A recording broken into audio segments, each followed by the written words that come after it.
Nos queda- nos quedamos hablando de los hermanos, que es uno de los tipos de amor que hay que trabajar, que hay que refinar, que tiene que ver también con todas las relaciones humanas. Estuvimos hablando de Caín y Abel también, y empezamos a hablar y estuvimos hablando de Jacob y Esaú. Y también un poco, y retomo desde ahí, solo para como recordar un poco la idea de que aparecía en el texto, después de que sabemos la historia, leímos y discutimos sobre que si le vende la primogenitura, si el otro entonces, sabiendo que se moría de hambre, lo hizo a propósito, y si, ¿qué nos ofrece eso de una relación de hermanos? ¿No? Porque al final eso es parte de lo que tenemos que extraer de estos textos, ¿no? ¿Qué nos sirve para poderlo llevar a la vida real y que esto nos permita transformarnos y ser mejores y tener mejores relaciones con nuestros hermanos? Ya hablamos también de las otras relaciones, pero en este caso con los hermanos. Si tiene que haber, ¿no? Como sabemos que hay competencias entre los hermanos, a veces sin querer, ¿no? En este caso, el texto nos expone eso, ¿no? Hay una competencia, también estaban en Caín y Abel una especie de, aparentemente podría ser competencia, y resuelve el texto cuando se reencuentran, en este caso, Esaú y Jacob, que aparece una palabra, ¿se acuerdan que lo hablamos? ¿Alguien se acuerda? ¿Qué dijimos? Que aparece una palabra en el texto, pero que aparece con una característica diferente, que es algo que es particular en la Torah y que cuando aparecen este tipo de cosas que salen dentro de la norma, los puntos arriba de cada una de las letras. Creo que no estabas en la clase la vez anterior. Entonces, la palabra, ¿se acuerdan cuál era la palabra? Vayeshakeu, ¿qué quería decir? Lo besó. ¿Sí? Y esa palabra aparece con punto, punto, punto, punto arriba de las letras. Entonces, los vienen y dicen, a ver, ¿qué querría decir eso? Y vamos a entrar un poquito, que faltó esa parte de extender el análisis, porque hay diferentes visiones. Sí hablamos de que hay algunos, hablamos del Midrash, de que algunos dicen que lo que quiere decir es que ese beso fue un beso en realidad de enojo y que el cuello de Jacob se pone hasta duro para que no lo lastime Esaú con el beso. Pero también hay otras interpretaciones. Entonces, por ejemplo, Shimon Bar Yochai, en algún momento, lo que dice es que ese momento de ese beso es una posibilidad de entender que aunque quizás no lo había perdonado del todo, en ese momento hay un cambio. O sea, cuando finalmente es como pensar que los hermanos están peleados durante muchos años y no se han vuelto a ver. Y de repente se vuelven a ver. Y quizás el texto lo que nos querría decir es que cuando viene con intención de pelear, pero ese momento de ese beso que tiene una particularidad es que hubo una transformación y entonces fue un beso real de perdón y de tratar de reconciliar. Entonces esa, por ejemplo, es una visión sobre ese texto que tiene estos puntitos arriba.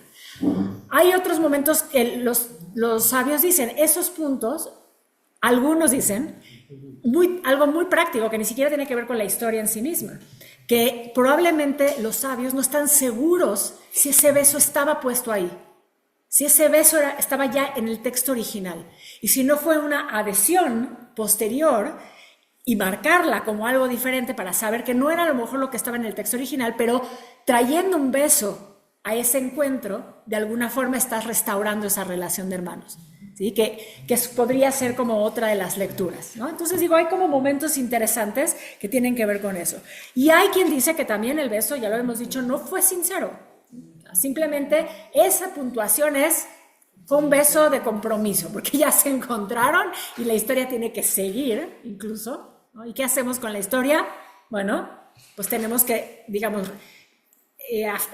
ponerle una especie de curita, ajustarla, ponerle la curita para que pueda avanzar. Entonces, si este hermano hubiera venido a pelear por completo con el otro, tenía un ejército más grande. De hecho, Jacob, sabiendo que viene con todo su ejército, él pone atrás, ¿se acuerdan un poquito de la historia? Él pone atrás a sus mujeres, a sus hijos, a todos los pone atrás y él va solo. De alguna forma, sabiendo que él cometió alguna transgresión y que se va a enfrentar y que viene el otro con todo, ¿sí? No sabe. Y sin embargo, bueno, este posible encuentro podría ir para cualquier lado y sin embargo lo restauran, lo sanan y lo dejan ahí para que recordemos que las relaciones de hermanos, ¿sí?, son importantes, y si lo hubiéramos dejado en el conflicto, quizás la historia sería otra. Sobre todo pensando también en lo que representa el personaje central en esta historia, que no es Esav, que desde el principio es Jacob. Necesita ese hermano, necesita haber nacido como nació, gemelo de ese hermano, jalándole el tobillo y todo lo que sabemos, y toda la historia de la sopa de lenteja y todo lo demás. Entonces tenía que suceder así, pero el personaje es Jacob. Y Jacob, que se vuelve además ya en este proceso, ¿sí?, Israel. Y necesitamos a Israel, o sea, necesitamos ese eje central en la tradición para poder continuar con la historia. Entonces, pensemos que esta restauración en estos hermanos en particular es esa oportunidad de la continuidad, de continuar y poder ver qué va a pasar. Y nos vamos a encontrar con los hermanos que siguen. ¿Y quiénes son los hermanos que siguen en el texto? Que son importantes que los traigamos, y por eso no cortamos el tema y dijimos vamos a seguir, vamos a terminar el tema de los hermanos. Yosef y sus hermanos. Entonces aquí es donde regresamos al texto de la Torá y recordemos un poquito la historia, ¿sí? Quiero que leamos un poco del texto.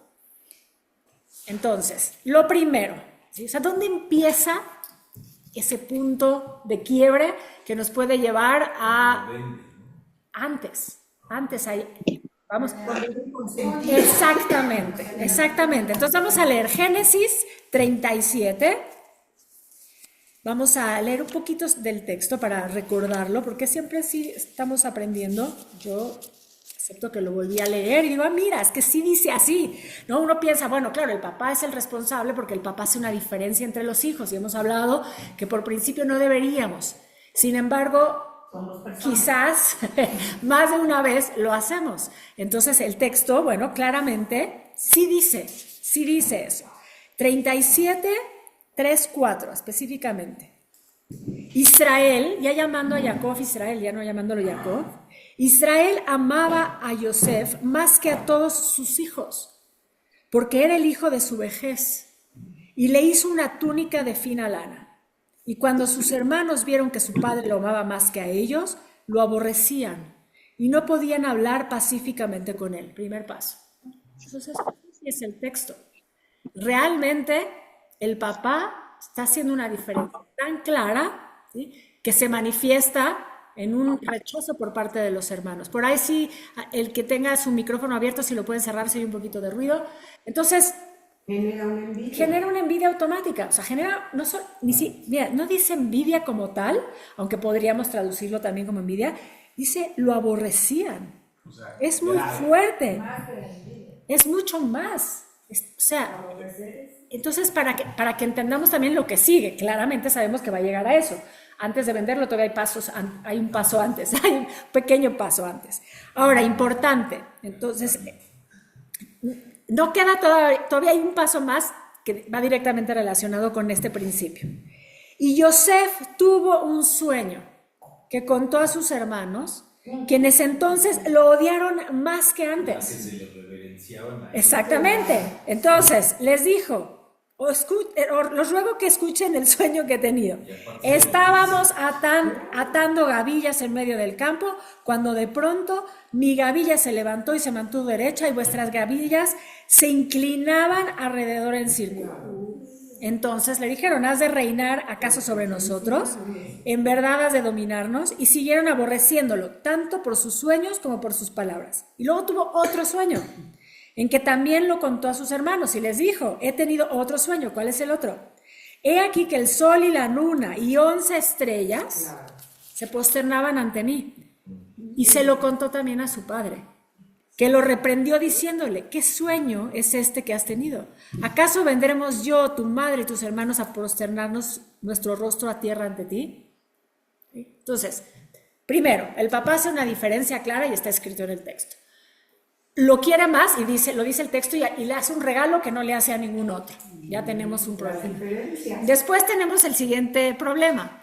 Él sueña, que todos se le reverencian, y se los dice. No solo lo sueña, sino que se los dice. Entonces está generando, ¿sí?, el contexto correcto, digamos, pensándolo así, para que el problema del amor entre los hermanos se convierta en el odio entre los hermanos, ¿sí? Porque aquí estamos hablando en este curso que lleva muchas semanas del amor. Y por principio, todo lo que se refiere a esta relación de estos hermanos habla de aborrecer, de odiar y de odiar más. ¡Qué tema, qué fuerte! Sí, está. Entonces, ahora sí dice, de pronto dice, y sus hermanos lo envidiaban, aquí ya habla de la envidia, pero su padre prestó atención al asunto. De repente el papá dijo, ups, creo que ya la regué, ¿sí? Y sus hermanos se fueron a llevar a las ovejas a pasear, y les dijo Jacob a Yosef, he aquí que tus hermanos están en Siquem, ve y te enviaré a ellos, ¿sí? Entonces, eventualmente pasan unos cuantos líneas para no decir va y sí, los busca y pregunta dónde están y le dicen están aquí, y finalmente le dicen sí, que están en un lugar que se llama Dotán, y cuando y él llega justamente donde están, y cuando lo vieron aproximarse desde lejos, conspiraron contra él para matarlo. Empezamos por ahí. Pero yo te quiero decir algo, Daniela. Desgraciadamente, eso pasa siempre. En el aquí, en el ahora, atrás. Es las diferencias que hacen los padres entre los hijos generan una problemática tremenda. Es parte de nuestro tema, lo que queremos es estudiarlo desde la fuente, porque la Torah siempre lo que nos está poniendo son estos ejemplos del ser humano en sus mejores y en sus peores, para que nosotros tengamos la oportunidad de decir, ok, si yo me encuentro en una situación así, ¿qué es lo que tendría que hacer? Entonces, si claramente es muy fácil que los hermanos se odien y se lastimen, entonces, ¿qué podemos hacer para cambiar la conciencia y para ubicarlo de manera diferente, para ubicarnos nosotros desde un lugar diferente, desde el lugar del amor y tratar de conciliar? Que sea invencible el amor en estas situaciones de repente tan extremas entre hermanos, no lo sé. No podemos asegurarlo. Esto es un acto, como siempre, de fe. Querríamos pensar que sí, y tenemos esa oportunidad. Si nos enfrentamos a eso, o, por ejemplo, si tenemos hijos, tener la conciencia, aunque nuestros hijos ya sean grandes, de no hacer una diferencia. Me hizo pensar ahorita que decías de que fuiste a cuidar de animal sitter. Mis hijos, desde que llegó la perrita a la casa, no hay una sola vez entre la semana que no me digan, le hablaste más bonito a ella. Ahora llegas corriendo y preguntas dónde está Shubi y no preguntas dónde estoy yo. Es muy curioso, ¿sí? Obviamente quizás esto es en el fondo, pero bueno, haciendo un poquito esto cómico, pero quizás, obviamente, ellos sí están genuinamente sintiendo que yo pongo una parte de ese amor maternal en esa perrita, lo cual es cierto, y nunca tuvieron que disputárselo más que entre ellos dos. Y de pronto aparece un tercer personaje que sí tomó un lugar y tienen que compartir, ¿sí? Entonces lo dicen de broma, pero entre broma y broma, y está quedando grabado. Bueno, o sea, cuando entre menos conciencia, luego le pegan a los... Claro, por eso, es claro. Entonces aquí otra vez lo importante es decir, bueno, nos pasa como padres que podemos cometer no creo que el error, podemos llegar a esto sin querer, ¿no? Hacer alguna especie de diferencia que pueda tener un impacto en el otro o en los otros, ¿sí? Entonces, bueno, ahí... Y en los nietos también, pongo ahí nietos porque también hay nietos aquí, gente que tiene nietos, ¿sí? Entonces es importante tenerlo en la conciencia, por eso lo estudiamos. Entonces ya vimos, por principio el papá hace una diferencia, el texto nos dice que los hermanos lo notan y lo odian. Después él cuenta que él es el mero tache, ¿sí? No le fue bien con eso. El papá se da cuenta y lo manda para que vaya con ellos y conviva con ellos. ¿Y qué hacen los hermanos? Conspirar contra él para matarlo. Y se dijeron entre sí, miren, allí viene ese señor de los sueños. Hablan de él como un extraño, como alguien separado de ellos. O sea, ellos son un equipo y él está aparte. Matémoslo y arrojémoslo a un pozo. No dice quién lo dice, es como una voz general. Y diremos después que alguna bestia salvaje lo devoró. Entonces veremos en qué quedarán sus sueños. Vean lo que representó eso, ¿sí? Y Rubén, aparece uno de los hermanos. ¿Cuál es Rubén? El más grande. Al oír eso pensó en librar a José de las manos de sus hermanos y dijo, no lo matemos, no vamos a derramar sangre, arrojadlo a ese pozo del desierto y no le tendamos mano alguna, para poder liberar después a su hermano y devolverlo a su padre. Entonces tenemos uno que tuvo ese momento de amor. Y curioso, ¿sí? el más grande, ¿no? El mayor salvando al menor, digamos que quizás, o acá el penúltimo, ¿sí? Digamos, podría ser como una forma de pensar que es el más grande y por eso más consciente, un poco lo que decíamos, ¿no? El más maduro de todos. Y ocurrió que cuando José llegó con sus hermanos, le quitaron su túnica. No queda ahí. Le quitan la túnica que está representando también el amor del padre, el amor ese especial que le tiene el padre. Y la diferencia. Lo tomaron violentamente y lo arrojaron al pozo, el cual estaba vacío sin agua. Bueno, por lo menos te hace la... No lo ahogaron, lo echaron a un pozo. Bueno, ahí no será diferente. O sea, vamos a pensar. Pero bueno, ojo, sigue el texto, es muy de detalle. Se sentaron para comer pan. O sea, lo tiran al pozo y se ponen a comer. ¿Sí? Exacto. Como si nada pasó. Pensemos un poquito cuando hablamos del mal y cuando hablamos de esta parte cuando el mal tiene que ver con el distanciamiento y la frialdad, es como la desconexión, ¿sí? Que genera todo este pasaje entre los hermanos, ¿sí? En este momento alzaron la vista y vieron a un grupo de ismaelitas que venían de Galaad con sus camellos transportando especias, que iban hacia Egipto. Entonces Yehudá dijo a sus hermanos, ¿qué ganaremos con matar a nuestro hermano? Aparece un segundo, el que sigue, y les dice, y ocultar su sangre, mejor vendámoslo. Claro, vamos a sacar un provecho. ¿Sí?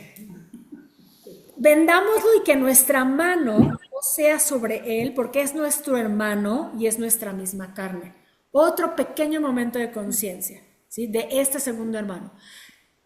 No lo queremos, pero si lo matamos, ¿sí? Sí estamos cayendo, digamos, en una gran transgresión porque es nuestra carne. Entonces estamos asesinando a nuestra carne. Nos vamos a manchar las manos de sangre. Entonces, deshagámoslo de él igual. Que le pase lo que le tenga que pasar, pero no somos nosotros los directamente responsables, no tenemos la sangre directamente nosotros en la mano. Y eso es lo que hicieron. Sus hermanos lo echaron y cuando pasaron por allí los mercaderes que eran midianitas, sacaron a Yosef del pozo y lo vendieron a los ismaelitas. Ahí dice los midianitas y los ismaelitas, después hay razones de por qué dice unos otros, pero eso no nos tiene que ver con nosotros, pero lo vendieron por 20 piezas de plata. Y lo último que quería leer es que además, todavía como para cerrar como toda la historia, mataron un macho cabrío y con su sangre mojaron la túnica que luego le llevaron al papá y le dijeron, esto hallamos, te rogamos que la reconozcas si es o no la de tu hijo. La reconoció y dijo, la túnica de mi hijo, alguna fiera lo habrá devorado. Yosef fue despedazado, entonces Jacob se desgarró sus vestiduras, se vistió de saco e hizo duelo por su hijo. Pero fíjate que le dijeron, tu hijo, si es de tu hijo, le podrían haber dicho de Yosef, de nuestro hermano. Claro, hay una sigue habiendo un distanciamiento por parte de este hermano. Contado toda esta primera parte. Aparte lo hizo para que se olvide de él. No, para que le duele el corazón. Es un poco también el enojo hacia el padre. Claro, porque sabían que si es el hijo, si el texto mismo ya nos dijo, es el hijo que más quiere, es el hijo que ya no va a regresar y lo muestran como, le dan las señales de que estaría muerto. Entonces, ¿qué más dolor podría haber para este padre? No. ¿Sí? Y lo consolaron, aún así dice el texto que lo fueron consolando continuamente. ¿Sí? Todo ese tiempo sabemos, hay cosas que pasan en el Inter que no es nuestro tema ahora, pero en general sabemos qué es lo que pasa con Yosef, cuál es la historia de Yosef a partir de ahí. Pues se va a Egipto, llega a Egipto, lo venden del primer ministro, del mero, ¿cómo se llamaba ahorita? Del que era el primer ministro del faraón. Y y él empieza a... ¿Cómo? Potifar. Potifar. Gracias, Mordejai. ¿Y qué sigue con la historia? Va ascendiendo hasta hacerse consejero. Y entonces la mujer de él le echa el ojo, y entonces lo quiere seducir, y entonces él no se deja, y entonces ella se enoja, y entonces lo manda, lo acusa con el esposo y lo mandan a la cárcel, al calabozo. La historia del calabozo, vuelve a haber sueños involucrados, pero no son sus sueños, sino los sueños de dos personajes que están ahí, que son el panadero y el otro es el copero, ¿sí? Y entonces cuentan los famosos sueños y él los interpreta y finalmente acaba sucediendo como él dice, al que matan es al del pan, el vino se queda vivo y la historia, ¿se acuerdan? Los sopilotes vienen y se comen el pan, entonces él se vuelve la mano o el más famoso después del faraón, ¿sí? O sea, hice un fast forward rápido porque lo importante es a dónde llegamos, ¿sí? Al momento en el que se reencuentran los hermanos, que es lo que nos importa, ¿okay? Yo te quiero comentar algo. ¿Sí? A mí me llama mucho la atención unas clases que yo tomé donde te decían que cualquier duda que tú tuvieras, Cualquier duda. cualquier duda que tú tuvieras o algo que quisieras saber, si tú sabes buscarla en la Biblia, en la Torá, vas a encontrar siempre las respuestas. Porque ahí te van a decir todo, por qué se dio, cómo se dio, y es cierto, estamos hablando ahorita de las diferencias que hacen los padres entre los hijos y las consecuencias que traen en el aquí y en el ahora y de dónde las vemos. Entonces el principio, la Torá, está canijo. Entonces, vean todo lo que está solo en estos pasajes que tiene que ver, por eso era tan importante cuando les dije, no quiero dejar los hermanos en donde nos quedamos, porque ya hablamos un montón de Caín y Abel, pero ya hablamos de Jacob y de Esaf, pero de repente tenemos este momento de hermanos que es tan fuerte desde el principio, y así de fuerte el principio, esta reconciliación, ¿sí? Vamos a avanzar esa parte. Entonces, Yosef y los hermanos, ¿por qué llegan ¿te acuerdan por qué llegan los hermanos a Egipto? Porque hay hambruna, entonces llegan a buscar, ¿sí? Y entonces, finalmente sabemos que me voy a también adelantar todo un poquito más, sabemos que los ve, los reconoce, los prueba, ¿sí?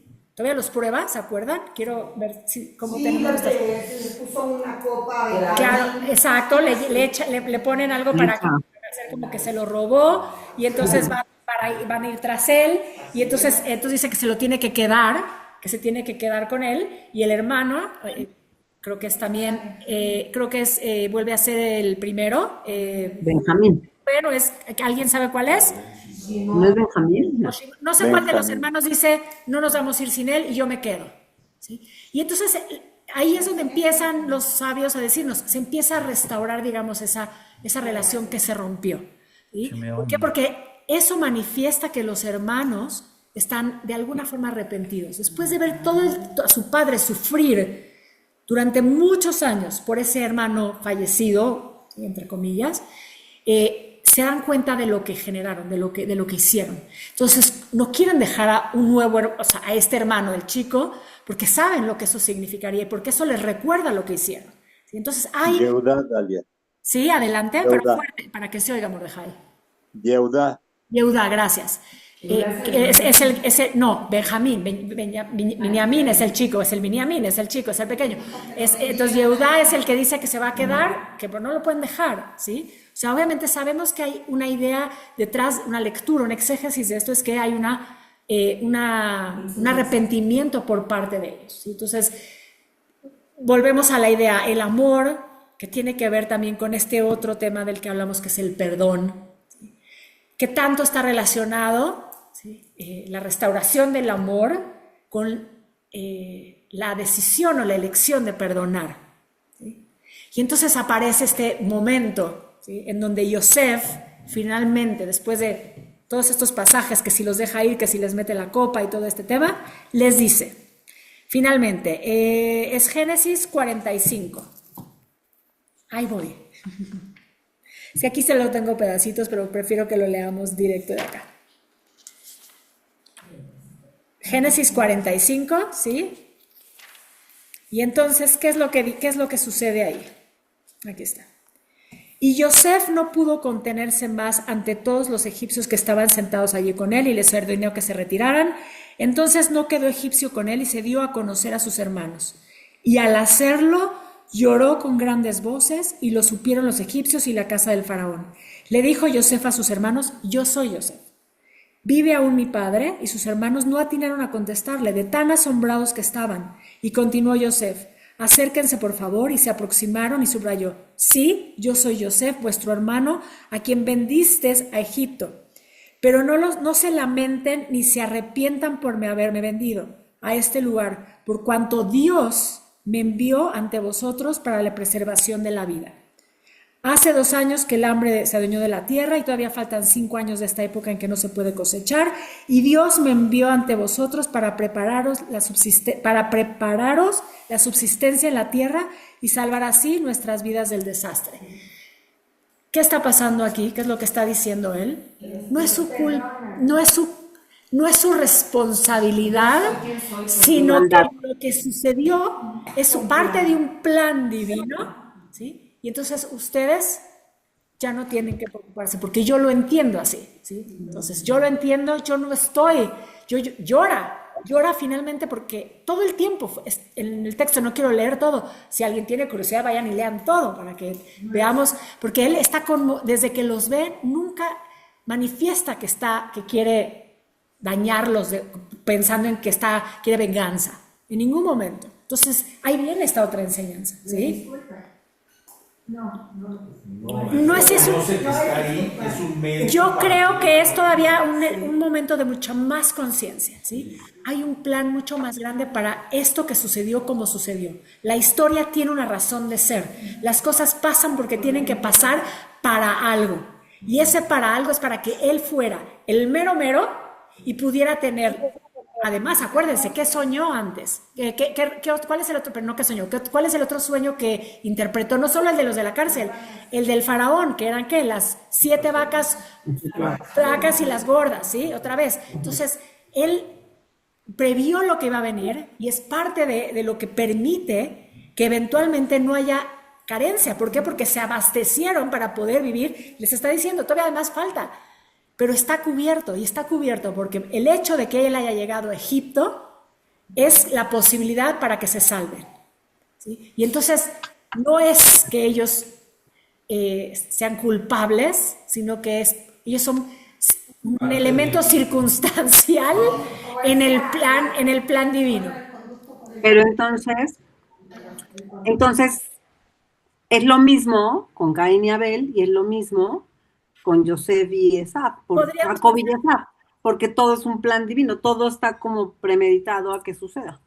Todo es parte de un plan, todos son los elementos, pero nosotros, leyendo el texto, tenemos que extraer la enseñanza.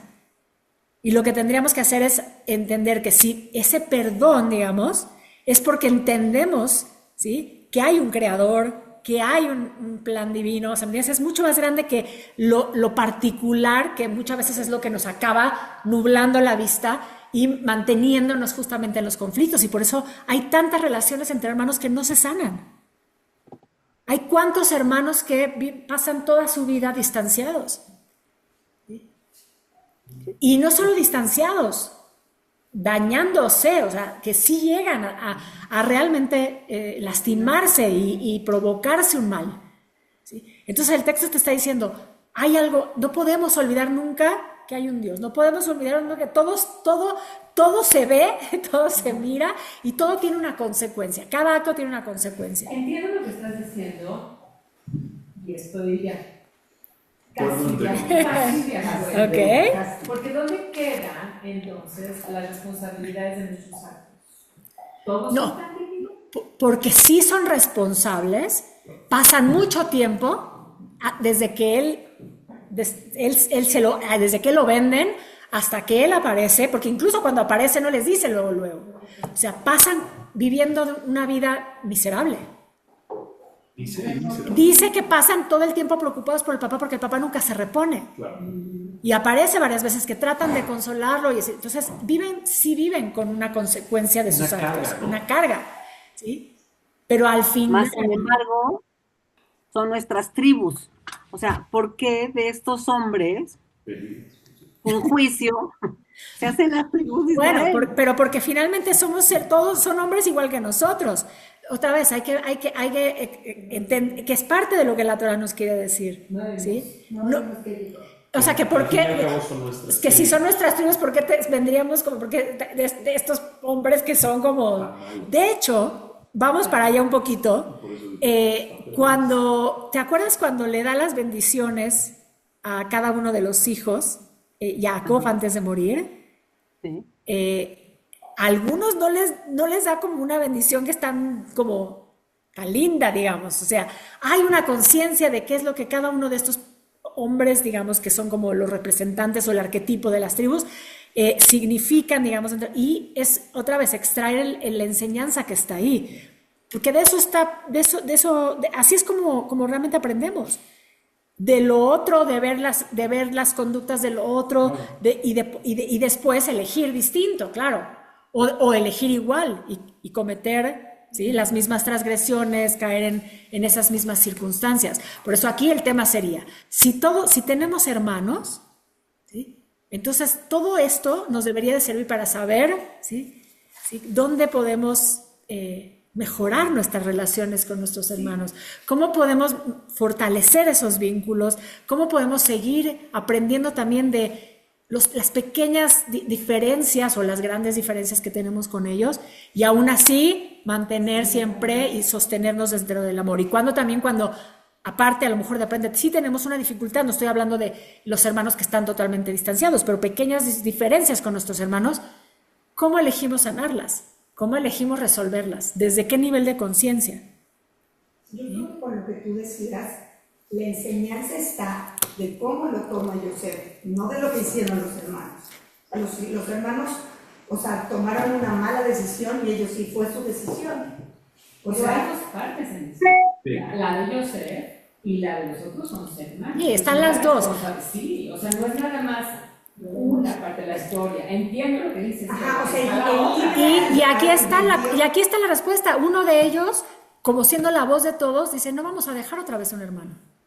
Claro que nos dimos cuenta que cometimos el grave error de haberlo entregado. ¿No será que queremos pensar buena onda de él? O sea, porque a lo mejor dijo, no, pues este sí me cae bien, entonces no lo vamos a dejar. Todo es posible, ser, ¿no? todo es posible, pero el texto dice que no. O sea, no quiero leer todo el texto, pero el texto sí dice que él no quiere dejarlo porque hay un arrepentimiento de lo que hicieron con el otro. Con el otro hermano. Entonces, porque era el más chiquito. Sí. No, porque ya saben lo que eso le causó a su padre. Saben que si otra vez llegan sin uno, se va. Ahora sí se muere. Sí, ahora sí se muere. Porque ya quedó quebrado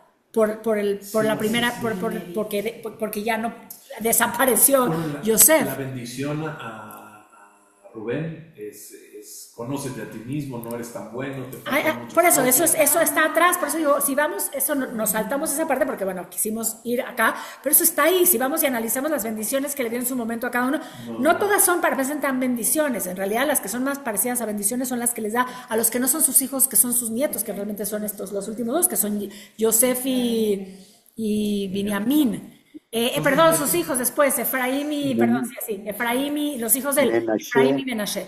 Entonces, sí, de Yosef, los hijos de Yosef, o sea, entran como dentro de las 12 tribus, pero no son sus hijos. Y les da estas bendiciones que sí son más, realmente tienen que ver con bendición. Entonces, regresando al tema de los hermanos, en este caso, sí hay un tema que tiene que ver con la posibilidad del perdón, lo quería traer por eso, porque sí creo que hablamos del amor de múltiples formas, y el amor también tiene que ver con el perdón.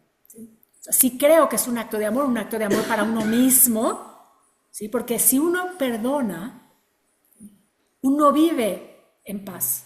Sí, es cierto. Cuando uno no puede perdonar, más allá de lo que eso representa en relación al otro, tiene que ver con lo que nos pasa a nosotros. Entonces, en realidad, el perdón sí empieza siendo un acto de amor hacia uno mismo. Y como vinimos diciendo, si tienes que amar al otro como a ti mismo, entonces si tú no sabes perdonar, es muy difícil que sepas amar. Si no te perdonan, no importa, lo que te perdonan. Si tú perdonas, tú estás bien contigo, No importa. de alguna manera restauras algo de ese proceso, que es lo que aparentemente, o por lo menos es la visión de lo que está haciendo Yosef a la hora de recibir a los hermanos. Está diciendo, no se preocupen, ¿sí?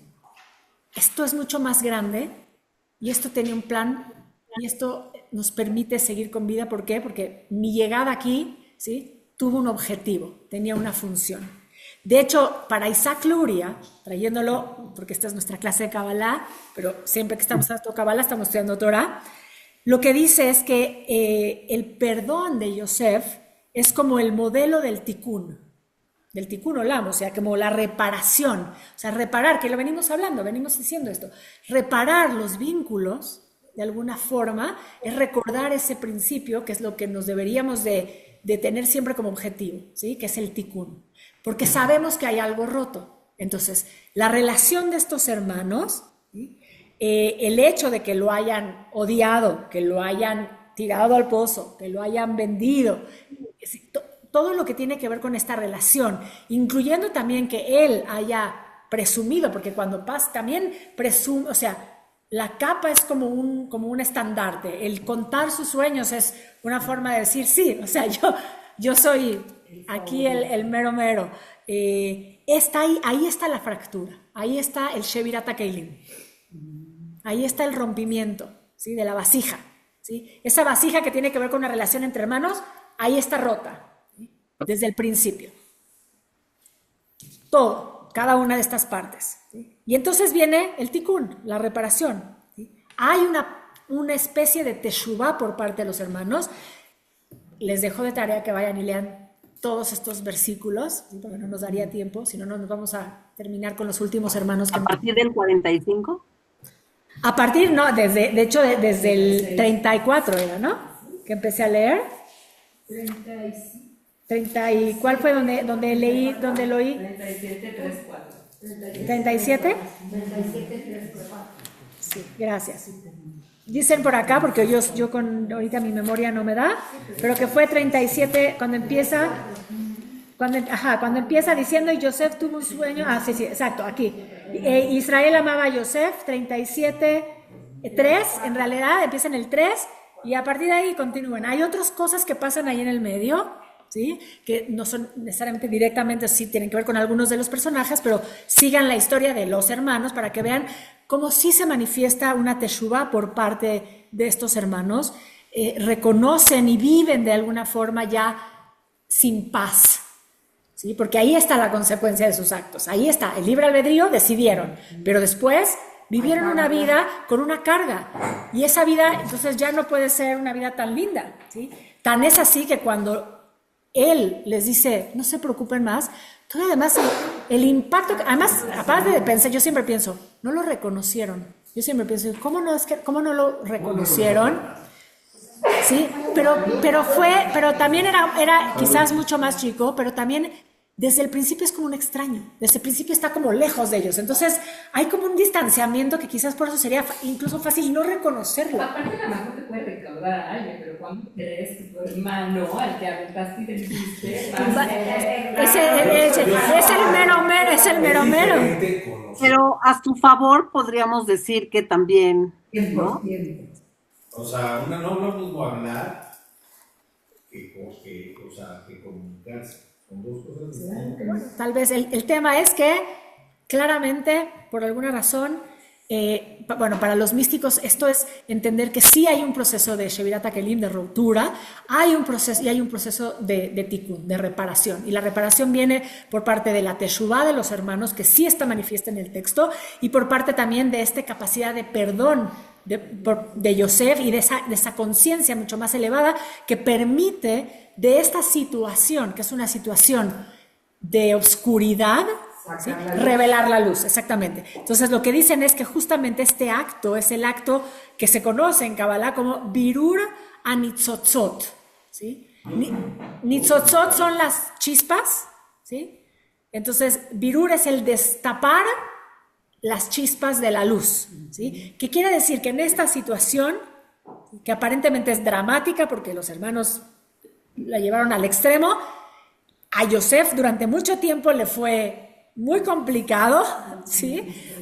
Estuvo muchas veces en un pozo, vendido, siendo esclavo, metido y después en la cárcel, ¿no? Y de repente, ¡pum!, se revela, ¿sí? Entonces, esa posibilidad de destapar la luz que hay en la oscuridad es un momento místico y cósmico, por lo tanto, tiene el nivel del Tikkun Olam. O sea, no solo es un Tikkun digamos, directamente hacia ellos, sino están diciendo, estamos revelando algo que hace que en ese momento el universo, ¿sí?, esté más cerca, ¿sí?, de donde, si en este proceso, lo que entendemos desde la Kabbalah, que se rompió y que estamos en caos, esté más cerca de acercarse a la unidad, ¿sí? O sea, como a ese estado divino. ¿Bien hasta ahí? Sí. Es un momento místico y no creo que dije mágico, pero dije cósmico, ¿sí? Porque cuando hablamos en Kabbalah, regresando a estos conceptos básicos, cuando hablamos en Kabbalah del Tikkun, lo hemos dicho, no solamente, o sea, cuando hablamos del Tikkun para Luria, el Tikkun era la reparación de todo lo cosmogónico que está roto desde origen. O sea, nosotros reparamos nuestro mini pedacito, pero ese mini pedacito está impactando en el general. Por eso es tan importante estudiar y hacer este proceso de refinamiento del ser, porque aunque si pensamos, como mucha gente, que tirar la basura a la calle, pues total, si todos la tiran, Claro. ¿qué más da? No pasa nada. Y cambiar esa forma de pensar, en decir, todo lo que yo hago tiene un impacto en el resto. Entonces empezamos a ser personas conscientes, empezamos a vivir de otra manera.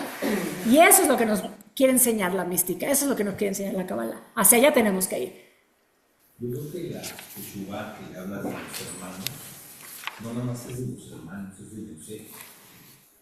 Que ve la actitud de Yosef de cuando le dan la capa y los sueños que tiene. O sea, la gente luego pensamos que nos merecemos cosas. A veces caso que Exacto.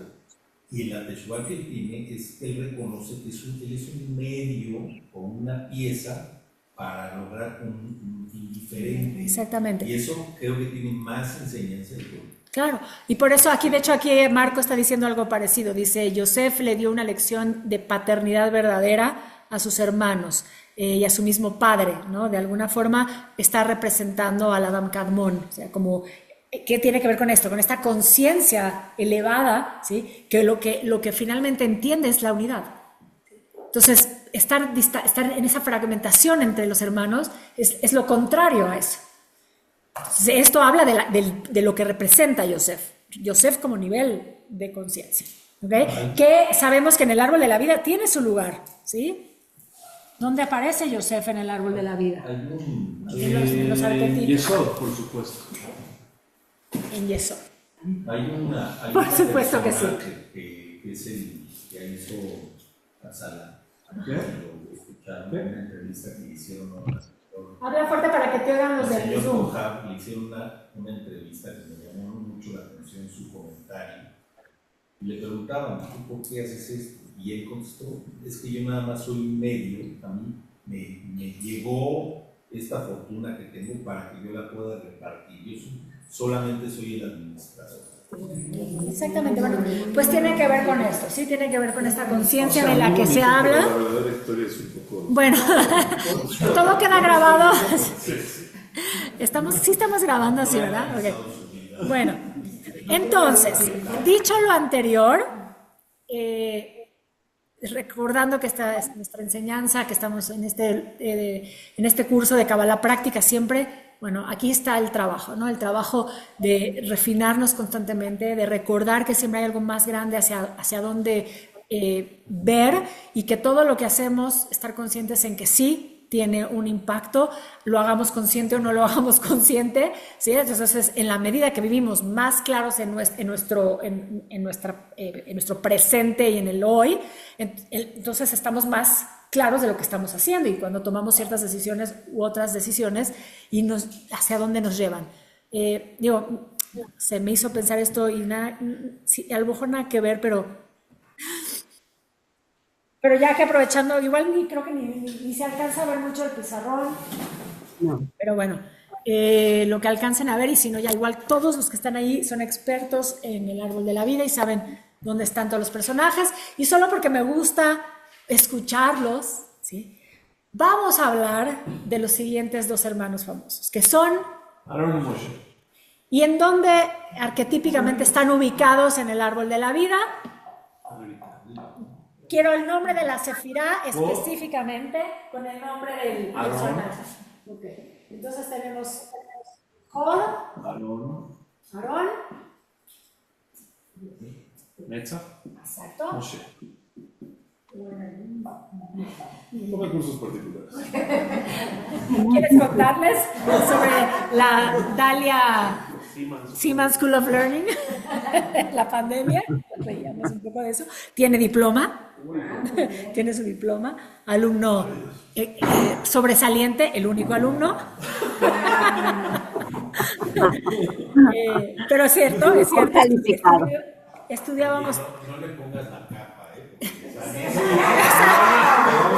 Pero por eso dije que era el único. Pero por eso dije que era el único. Ahí sí, en ese momento no había. En ese momento era el único, entonces no había ni problema. Por eso hice esa aseveración, que era, no había más. Pero bueno, sí, de hecho, esto igual es interesante. Fue una forma en la que la pandemia, ¿no? Se convirtió igual nosotros tuvimos clase también todo el tiempo en el Zoom, o sea, traspasamos al Zoom, y fue un sostén importante, esa rutina, ese momento de reflexión, ese momento de mantenernos en alguna forma de contacto, y la verdad que creo que nos hizo más llevadero ese proceso. Moshe y Aarón. Entonces, por principio, esta Sefirot, ¿qué representa? Netzach, primero. ¿Quién me quiere decir? ¿Qué se acuerda? Ok, la palabra es la victoria, sí, pero ¿qué significa eso, digamos, en el contexto? Pasamos muchas clases hablando de cada una de los que están desde el principio, o sea, los que son más nuevos pueden poner cara de no estamos seguros, los demás, que no sea Alberto, ya para que no digan, Susi sabe. Netzach, ¿qué representa en el árbol de la vida? Netzach es la victoria, o sea, Netzach es su definición directa, es eso. Pero tiene que ver, bueno, voy a hacer otro pequeño anuncio.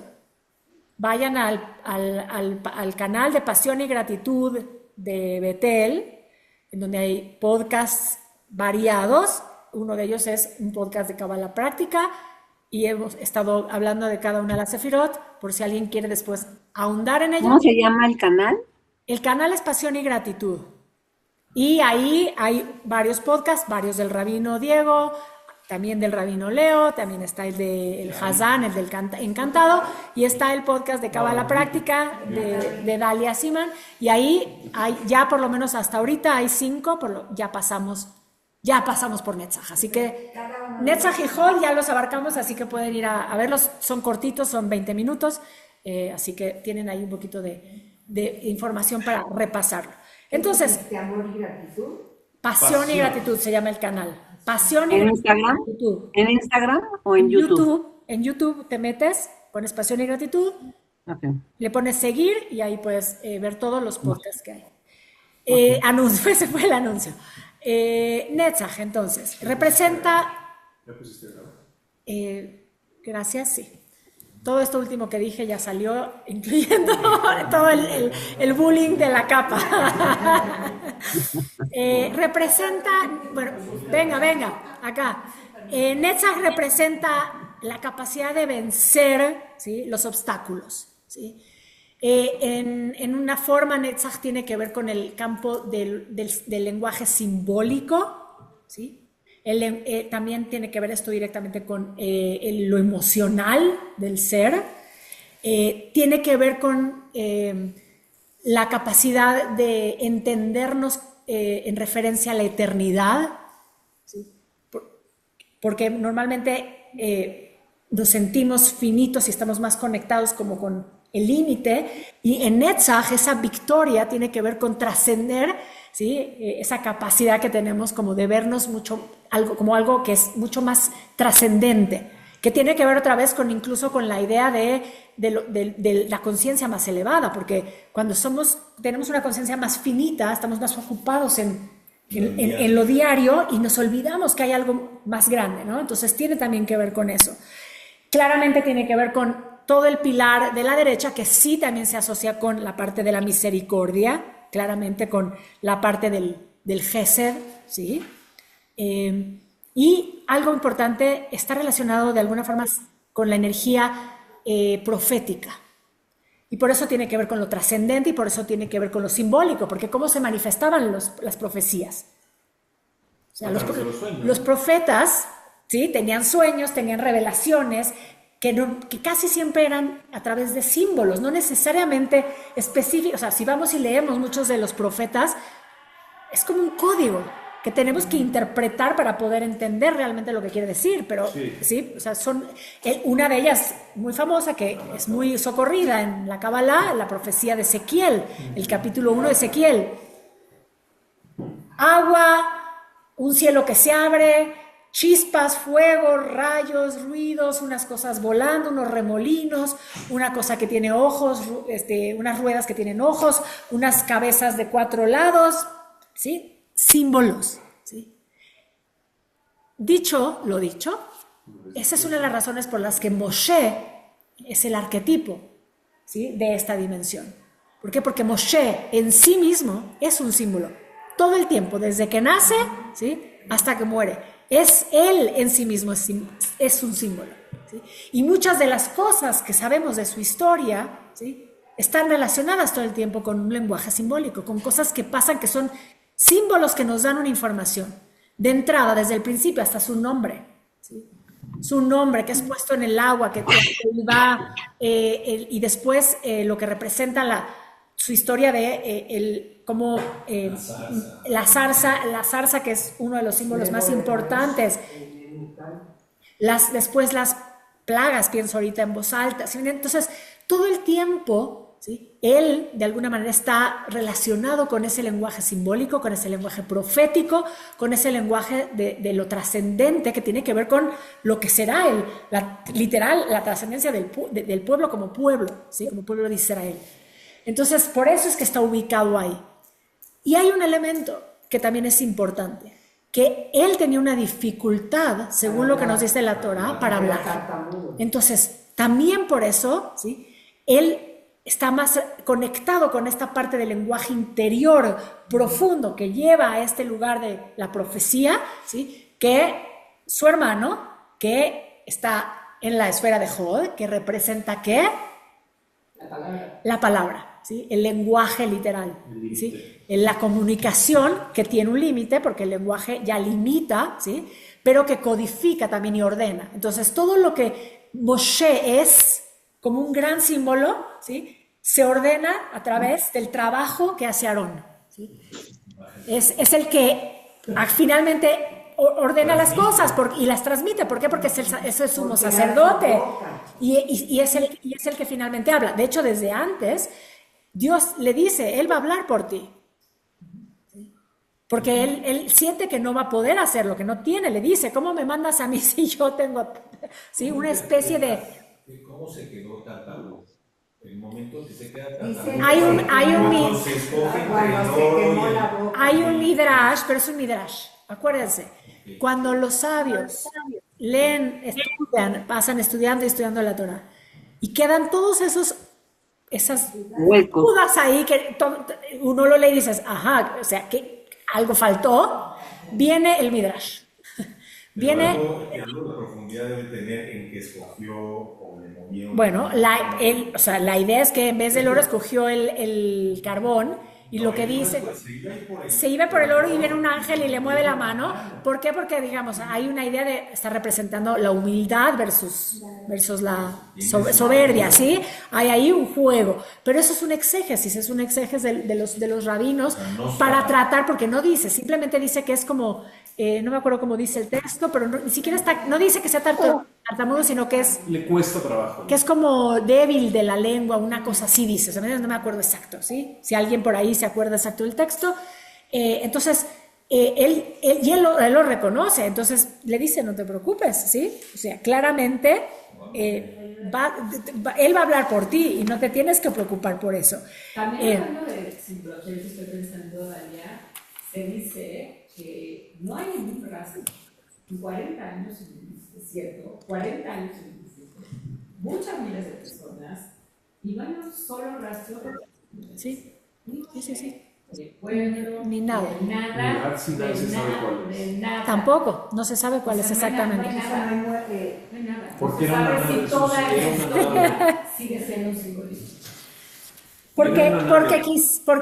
Porque yo creo, esto lo voy a decir totalmente desde un lugar de creencia, o sea, no de... Si le quitamos ese envoltorio, no quiero usar la palabra mágico, pero sí, místico, simbólico, regresando más bien como al lenguaje directo, perdería mucha de la fuerza, ¿sí? Entonces, cada uno de estos elementos que aparecen ahí le dan como... Es como cuando lees una película que pasa sin pena ni gloria por el cine, ¿no? Y de pronto esas películas que se vuelven un clásico, porque no quiero... Yo, por un lado, tengo una clara relación con lo divino de la Torá y si no fuera divino, aunque haya estado escrito por el hombre, esa es mi visión, no sería este texto que cada vez tiene algo que revelarnos de algo que no vimos y otra vez, una vez más, un año más, y vuelve a mostrar algo. Entonces, ahí para mí es donde está lo divino. Pero claramente está creado de tal forma para que también tenga eso que nos emociona. O sea, la idea, por ejemplo, ahorita que lo dijeron, la sola imagen de esa zarza ardiente que no se consume, a ver, podemos pasar horas tratando de imaginar qué podría ser eso, ¿sí? Y el símbolo en sí es tan mágico, la idea de lo que esto representa, que sí te conecta, te da una sensación de, wow, si de verdad existe algo más grande, ¿sí? Que puede trascender lo que naturalmente parecería intrascendente, intrascendible, no sé cómo se diga, ¿sí? Ahí está Dios, ¿sí? Por lo menos eso es una forma, a lo mejor que ahorita lo pienso en voz alta, ¿sí? Lo acabamos de leer, la parashá de la semana pasada, Moshe, como nace Moshe, como tenía que haberse muerto Moshe, ¿sí? Como muchos de los niños, como es... pero se leyó la parashá Shemot, se empieza el libro, ¿sí? Y empezamos a leer toda la historia, aparece la zarza, hay muchos elementos, que se quite los zapatos, que este es un lugar santo, le habla, algo le habla. Dicen por aquí que le habla una bocina.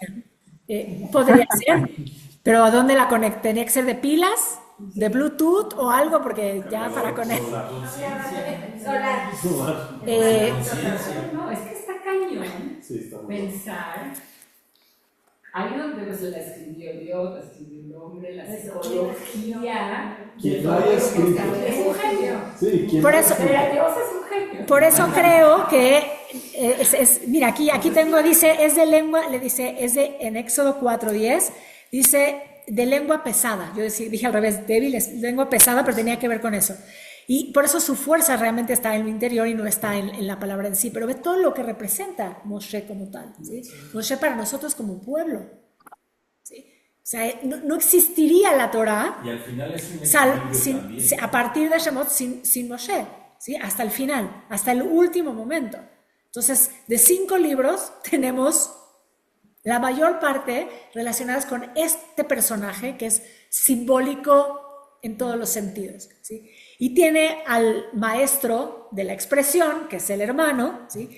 En Éxodo 4:14, Dios designa a Aarón como el portavoz de Moisés. Él hablará por ti al pueblo, él será tu portavoz y tú serás, ojo con esto, y tú serás para él como Dios.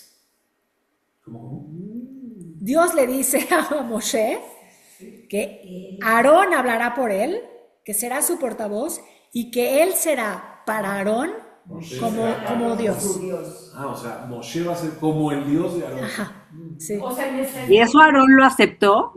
Sí, claro. palabra, o sea, él va a pasar El la palabra de Dios. representante directo.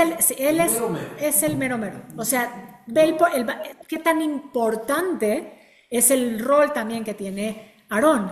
Por eso también, por ejemplo, cuando un poquito más adelante, ¿sí? Moshe sube a Har Sinai y no baja, y el pueblo empieza a preocuparse y le dicen necesitamos algo porque ¿qué nos trajo aquí? Ya no va a bajar, ya desapareció. Viene Aarón y ¿qué hace? ¿Qué hace? Les pide, tráiganse aquí el oro. O sea, él va a ser Aarón. Claro, Y hagamos. ¿Es error? claro, no sabía. claro. Lo organiza. Sí, sí. Y la historia, Organiza obviamente sabemos la historia, sabemos todo lo que pasa después. Moshe, Dios le dice, algo está pasando ahí abajo, tu pueblo necio está haciendo algo que no debe, baja, les dice, perdona, pide que los perdone.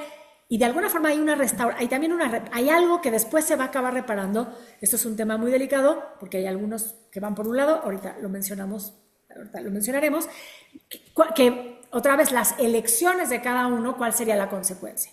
Porque aparentemente Aarón, que construye este becerro de oro, sí debería de tener una consecuencia pues magna, ¿no? En relación a este momento, y aparentemente no lo tiene, y sigue siendo, va a ser el encargado del templo, va a ser el mero mero, va a ser el encargado de transmitir muchas de estas reglas y de organizar justamente toda esta visión profética. Todo lo tiene que ver con lo más sutil, lo más simbólico, que se necesita llevar a lo práctico, que sería ya el templo en sí, lo hace Aarón, no lo hace Moshe, ¿sí? Estudiamos en una clase que no fue algo de Dalia, pero Denme se un le segundito cobra. aquí. Espérame, Mordejai. estudiamos algo Dame. del becerro de oro, que era como que no justificaba, no es la palabra justificar, pero el hecho de que hayan hecho el becerro de oro era como bajarlos y darles un poco de contexto, de contención al pueblo, porque que no sabían ni qué onda. Entonces, al final... No hizo algo No, malo no en fue el tan sentido como mal. de querer transgredir. Mordejai, ¿querías decir algo? Sí, pero se le cobra a Aarón con Sí. la muerte de sus Bueno, hijos. yo es por eso dije que había una forma de interpretarlo también, y esto es solamente una interpretación de algunos, que eventualmente sabemos que los hijos mueren. Y ojo, sí vamos a mencionar algo, pero antes de ir ahí, primero, la dinámica entre estos dos hermanos, según la visión mística, representa un punto o sea, hay un equilibrio, ¿sí? En términos técnicos, para también llevarlo a un lugar práctico, los hermanos en el cuerpo podemos ubicar la sefirot. Entonces, sí. en la Kabbalah más práctica, que se hacen meditaciones y se hacen sanaciones y se utiliza el árbol de la vida, las sefirot se ubican en el cuerpo. Tendríamos obviamente Keter arriba, interesante porque Jochma está aquí, Binah estaría así, o sea, como si tuviéramos que hacer una meditación, yo tengo un maestro que esto me lo enseñó así. Entonces tenemos Keter, tenemos Jochma, tenemos Binah. Tenemos Binah es la sefira de Binah, que es el entendimiento, o sea, son los nombres de la sefirot. O sea, esto lo podemos traer hacia el cuerpo para poder trabajar en las dimensiones de la sefirot. Entonces, Jochma es aquí, ¿ya? Binah está aquí. ¿Qué es Binah? Binah es entendimiento. Gesed, Jochma, sabiduría, entendimiento, misericordia, Geburah, que es la fuerza. Tenemos Tiferet, que es la belleza, que es el corazón, ¿sí? Netzach, Hod, victoria, gloria, Yesod, que es el fundamento, ¿sí? Y aquí, Malhut, que es el reino, ¿sí? Entonces, Keter, Jochma, Binah, o sea, Binah en esta parte de la cabeza, digamos. Dat, que no la puse ahorita ahí, pero Dat estaría ubicado acá, sabemos que tiene que ver con la garganta, entonces es importante. Binah y Dat aquí. Dat, que es esta semidimensión que está acá, ¿sí? Interesante, porque esto para que después hagan así, vean, ¿sí? Gesed y Geburah, así que si a alguien le duele el hombro derecho o el hombro izquierdo, o le duele, o se le tapan los oídos, o el tema es un tema de dolores de cabeza, o sea, podemos empezar, o sea, hay quien, o sea, lo lleva, hay cabalistas prácticos que lo llevan ahí, ¿sí? Tiferet es el centro, obviamente está asociado con toda esta zona, o sea, no solamente el corazón, sino el pecho en general. Plexo. Y lo que quería, el plexo solar, y lo que quería decir, justamente, Netzach y Hod, cadera, que tiene que ver con el sostén. Por eso también son tan importantes estos hermanos en nuestra tradición, y los dejé hasta el final, ¿sí? Porque si nos fuéramos con los... Aunque acuérdense, los primeros estaban en Dat, que tenía que ver con la conciencia, pero Aarón y Moshe están representando el sostén. Hay algunos que dicen que estas dos dimensiones son como los pilares del templo de Salomón, o sea, que eso es lo que están, y eso son lo que hace nuestra cadera, sostenernos. Entonces también lo mismo, si hay un dolor o otro dolor, si algo nos molesta por acá, hay que ver qué parte del árbol de la vida, dónde está, cómo estamos trabajando el Gesed, cómo estamos trabajando la Geburah, ¿sí? Hablándolo, ¿sí? Como pilares.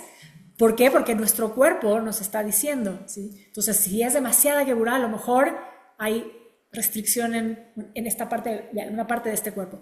Y también, quizás, pensémoslo simbólicamente, si hay un tema con hermanos, podría haberse manifestado, dicen algunos ahí, o sea, hay quien lo analiza así.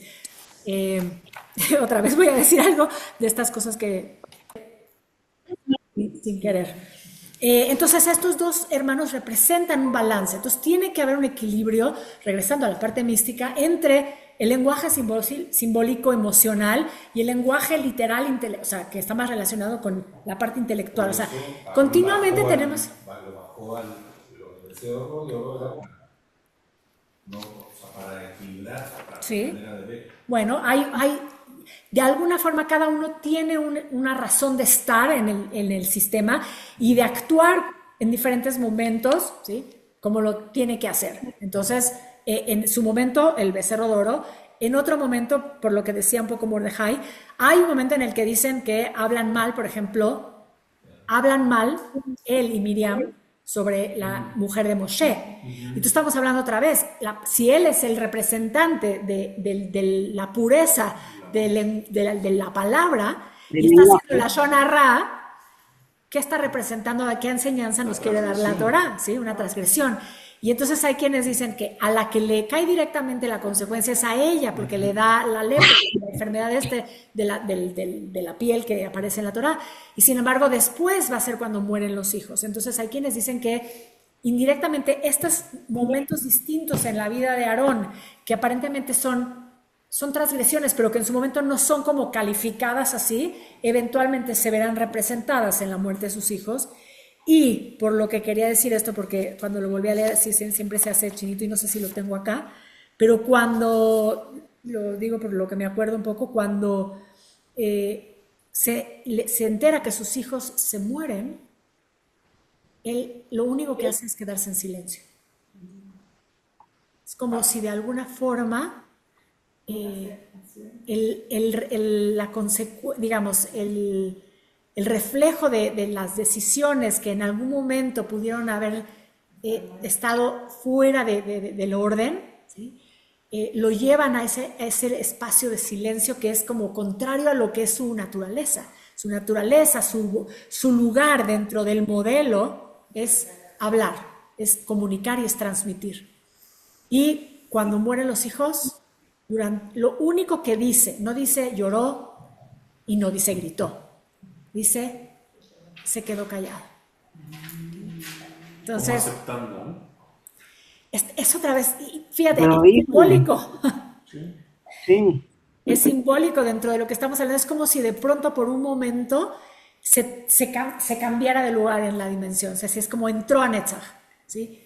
Entró a sí mismo tuvo que tocar su emoción y esa emoción de dolor, de la pérdida de los hijos, ¿sí? Lo lleva al silencio. O sea, no hay quizás palabras, ¿no? ¿Sí? Entonces también, bueno, quizás puede ser, es una fuerza es una forma. Mueren juntos, mueren al mismo tiempo. Sí, los dos hijos, sí, porque aparentemente utilizan un fuego que estaba prohibido que utilizaran. Es como algo hacen con un fuego que estaba ahí, que se sabía que era algo que no podían tocar. Entonces, perdón, iba a decir otra cosa que no iba a quedar grabada porque hay líneas en la Kabbalah que sí dicen que nosotros somos un árbol de la vida, cada uno. Entonces, tú puedes proyectar el árbol para trabajar y para entender cosas en ti. Y la manera en la que, donde se ubican justamente Netzach y Hod, que son estas dos dimensiones, serían esta parte del cuerpo. Por lo tanto, si arquetípicamente están relacionados con Moshe y Aarón, sería como que las caderas están relacionados con esa energía de hermanos. Entonces, conflictos entre hermanos, ¿sí?, se pueden ver reflejados ahí, en las caderas, ¿sí? Lo mismo que cualquiera de las cosas que mencioné antes. Entonces, temas de falta o exceso de trabajo del Gesed. Si eres demasiado Gesed o poco Gesed, a lo mejor tienes problemas por acá, ¿sí? Pero acuérdense que puede ser por falta o por exceso, o sea, no en Kabbalah, y ahí viene el trabajo personal. Dicho lo anterior, lo último, hay algo también de la idea de que estos dos personajes, cuando están en equilibrio, o sea, si los entendemos como equilibrio, también es otra forma de representar esta idea del tikkun. O sea, el tikkun tiene que ver con siempre encontrar el punto medio, ¿sí? O sea, con el trabajo de equilibrio entre las dimensiones que nos llevan al centro. Y en este caso, bueno, hablando de estos hermanos, que son personajes que desde el principio, ¿sí?, nos va diciendo la Torá que trabajan en equipo, ¿sí? O sea, que tienen cada uno su parte en la ecuación, ¿sí? Sabiendo que Moshe es ¿sí?, Moshe Rabbeinu, aún a pesar de Moshe Rabbeinu, iba a decir Don Moshe, que iba a sonar balada, perdón, pero Aarón, ¿sí?, está ahí desde el principio, hay una razón para que esté ahí. Lo mismo que en la historia de Yosef, les dice, ustedes creen que porque me vendieron, ¿sí?, y me hicieron ese daño, y en vez de eso ustedes fueron parte de ese plan que tenía que suceder para que esto pudiera suceder así. Bueno, es parte de lo mismo, ¿no? Moshe y Aarón, o sea, son importantes, entonces importante Moshe, eventualmente Miriam también, claramente, ¿sí? Esta es otra historia. En algún momento, es como está, yo ya tengo mis temas para los próximos semestres, ¿sí? Where is she? Pues sí. El personaje de Miriam es un personaje muy importante. Esto no va a ser luego el tema siguiente, cuando terminemos con el amor, que viene ahora sí, el amor de pareja, el amor, ¿sí?, de pareja. No vamos a necesariamente hablar de género, vamos a empezar por el amor de pareja y después vemos hacia dónde vamos. Vamos a hablar de eso y después cuando cerremos, bueno, tenemos varios temas. Y uno de esos es, porque nunca lo vi con ustedes, me refiero los que llevan estudiando más Kabbalah en el grupo de Betel, que son los arquetipos femeninos en el árbol de la vida. Sí, lo vimos. ¿Lo viste con el grupo cuando estuviste en el otro grupo? Cuando estuviste de allegado comercial en el otro grupo que estuviste los viernes. Es que tomamos 6 lecciones.